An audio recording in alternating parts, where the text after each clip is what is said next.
السلام علیکم ورحمۃ اللہ وبرکاتہ۔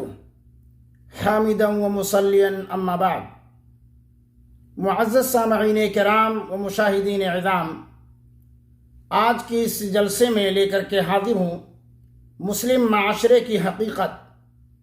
1 منٹ میں جانیے مسلم معاشرے کی حقیقت۔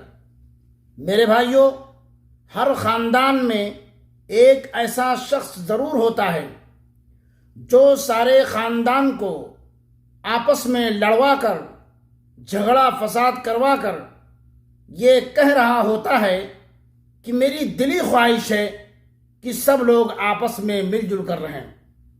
میرے بھائیوں، اگر ہم اپنے کسی بھائی کا بھلا نہ کر سکیں تو اس کا برا بھی نہیں کرنا چاہیے، اور ایسا کرنے والے کا یہ عمل شریعت کے خلاف ہے۔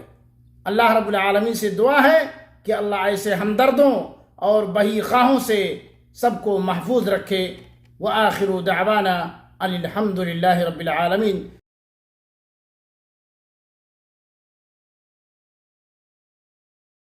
دینی خطبات و دینی تقاریر اور اسلامی معلومات کے لیے ہمارے سوشل نیٹ ورک شیخ رفیع اللہ علیوی کو فالو کرنا نہ بھولیں، اور اپنے دوست احباب کے ساتھ بھی ضرور شیئر کیجیے۔